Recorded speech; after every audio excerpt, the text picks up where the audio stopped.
and particularly the Nation of Islam, and how they engage investigating who we are through history. So basically, I said, wait a minute. If our African ancestors came from Africa, and they came from parts of Africa that they were either Muslims or impacted by Muslims, then basically, who were they? So before I came to this area, I was told that Brother Amir was here. I had already bought a few of his books, referenced quite a few of his books in my papers, and just kind of left it there. Then once I got to Howard, it is this course here that I took with Dr. Sulayman Nyang in terms of Islam and the philosophy of Africa. I think that was the name of the course. And from there, I kind of found what I was looking for, and that is, who were the African Muslims? Who were they? So for me, and looking at his work, if you really want to understand Dr. Yang, you really need to read his works. And one of his works would be Islam, Christianity, and African Identity. And it's within this book that he published 4 articles over the course between 1980 to about the mid-1980s, where he's exploring Islamic thought and the impact of Islam on the traditional worldviews of Africa. He was actually ahead of his time in doing this. So I was able to attend last year at Northwestern University, the Institute for the Study of African Thought in Africa. And now we finally have scholars that are trained in various disciplines to be able to go within the culture and to be able to pull out the information for us to be able to interpret who those Africans were. So we're really looking at different systems of knowledge in terms of a traditional African society and how that African society get impacted by modern society. So that's really how I came into that. Me being an archivist, I was able to go to the Institute because I teach a course at the University of Maryland, Baltimore County called The History of Islam in Africa. So I'm going to kind of go through some of Dr. Yang's theories and some of his contributions to the field of study. I think one of the things that people may not understand is that within his works, he's really trying to explore how Islam impacted African people. And one of the things that he actually started with is examining the impact that Pan-Africanism has in Africa, and how if the Pan-Africanists can also incorporate some of the ideas of the Muslim society around them, they would not have so much of a materialist base. So one of the people that he actually started with would be actually Kwame Nkrumah. And he actually believed that Kwame Nkrumah was one of the best people in terms of leadership, but he also questioned whether or not Nkrumah's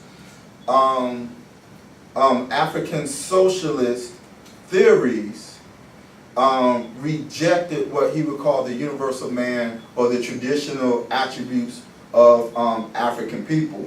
So within his work on page 97, there are within those 2 African leaders is Nkrumah and then it's Leopold Senghor.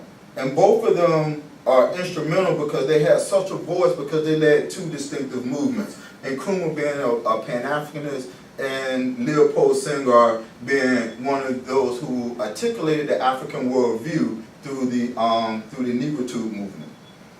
So, and looking at that, one of the things that he says is that he's looking at African thinkers. So within the African context and within the Islamic context, there's an authenticity of the continuity of African thinkers. So we can look at Emil Baba, we can look at the Universal Sankara, we could come all the way down to people like Sheikh Anta Diop or Sheikh Anta Diop, all the way down to the works of today. You can look at Wesley Muhammad, you can also look at Dr. Bilal Ware. All of these individuals are trying to articulate some type of historical reality in terms of the African themselves. So a lot of times when you look at Islam, and you look at Islam from the perspective of Africana people, people sometimes separate us from our ethnic identity that help to bring through the worldview of being a Muslim. And just like any society, we've gone through various stages of what you call Islamic thought. So I don't have to particularly go through the history, but one of the things that you can look at the examples of individuals who actually put it into practice. So you could go back and look at those debates that he talked about in the book between Deuce Muhammad and Marcus Garvey. You can look at Amadou Baba and his fight against colonialism in Senegal. And then you can even look at the example in terms of the Organization of African Unity and Malcolm X coming back, creating a pan-African, pan-Arab, pan-Muslim organization within the Organization of African American Unity, because the extension of that was the Mosque Incorporated. So those are some of the examples in which you can look at in terms of that. You know, and it's important to understand what leadership means to articulating a plan of action to the people. Without having these particular type of leaders or thinkers, the masses of people or the layman people may not always understand what type of higher ideas that's necessary. But within the book, particularly within this particular chapter, what Dr. Yang says is that even within the material reality, African people must always have their connection to the Creator. That without that connection and those values that are connected to the Creator, we will only have a materialist value. So he has several individuals in Betty, Missouri, which they both articulate their understanding and the impact of this African identity and the problems of religions that are also associated with these identities. One of the things, if you were a student, Dr. Yang, that he always impacted us with is understanding African cosmology. All right, and in understanding African cosmology, one of the things that I teach my students is that can we understand African people before missionary Christianity comes into Africa and before non-African institutions of Islam impacted people. So if we look at it over the long period of time in which, let's just say, African Muslims, as we know, is not just one African Muslims. There are many different schools of thought, many different sects, many different brotherhoods, orientations, and all. However, at the root of that is the African man, though. Because one of the reasons that we find that African people will accept Islam is because of their understanding of the cosmology that already exists within African culture. And I find that also to be real fascinating because oftentimes, especially when we think of our enslaved ancestors coming here to America, all right, a great percentage was Muslims, as we know, but they just weren't Muslims or people who just practiced some type of bland Islam. They were Fulani. So as being a Muslim, they were Fulani in their orientation of being a Muslim. Some came from territories that was greatly impacted by the Yoruba, the Akan, and all of these other spiritual groups. So one of the things that Dr. Yang talks about on page 21 is the triangular relationship between the African and the religions and Islam itself. So one of the things he says is that from the beginning, the African have always had an unbreakable tie with the Supreme Being. All right, so for the African to be exposed to Islam and to see Allah as not a deity, but as a supreme being and absolute was one that's not foreign to them, because the Abrahamic faith is one that comes into those 7 river kingdoms in which Islam will come into itself. So they have some type of conceptualization already of the Abrahamic faith coming over from the Nile Valley itself. Sheikh Anta Diop also talks about that in the book Pre-Colonial Black Africa. One of the second things he talked about is that one of the main correct relationships with the lesser entities within the spiritual kingdom is how an individual operate on their day-to-day activities in harmony with that supreme absolute understanding of God. So in other words, there was a Islam was greatly embraced because it reinforced how an individual should operate in daily life and uphold those higher values that are already expressed in the Holy Quran. So he looks at this as a cosmological scheme, a traditional African man, the fusion of a profane and sacred, has implication for the relationship between the individual and the spiritual world, as well as the individual and his community. So you must have some understanding of how the higher principles also affect the community in which you live in. So when you look at, when you read this book, I actually started off with the 4th chapter, which talks about the Pan-Africanism of Nkrumah.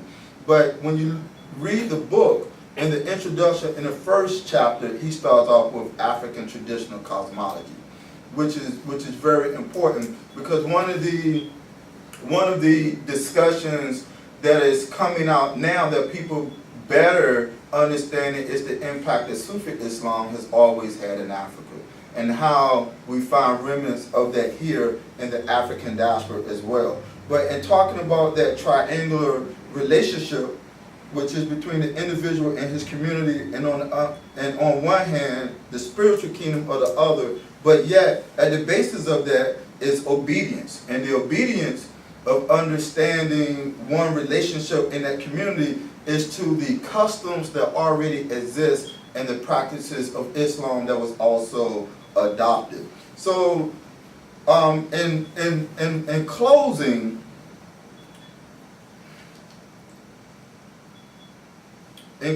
you really have to look at Dr. Sulayman Nyang as really as an activist scholar, bringing to the academy, particularly here in America, a discipline that is not very well studied. Now you can find a lot of books, and you can find more scholars than probably existed 20, 25 years ago. But still, in terms of the general public really have very limited understanding of the relationship of the African Muslim and then the Africana world in itself. And the reason that I say the African Muslim, because I like to put it in a geographic context of where this Muslim come from, because it plays a very important part in how the African diaspora would develop. So the radical aspect of the diaspora, from the slave uprisings in Bahia all the way to a person like Muhammad Ali, right, is within the continuity of African Islamic history.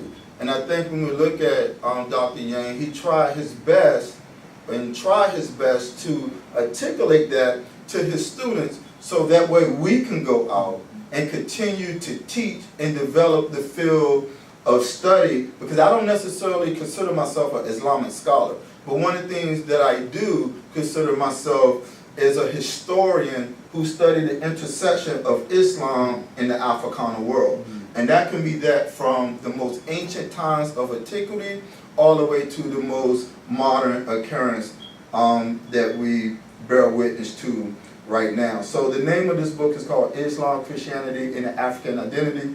This is a book that is on my students' book list, and quite a few of my students have reviewed the book and also watched a lot of his lectures. So if I had to make a suggestion in terms of developing an Islamic studies program, particularly here in the United States, this would definitely be one of the foundational books, because in order to understand even the black church, right, and Brother Amir, we was talking about this before you all came in, you can't understand the black church unless you understand the African Muslims who came here to develop the black church.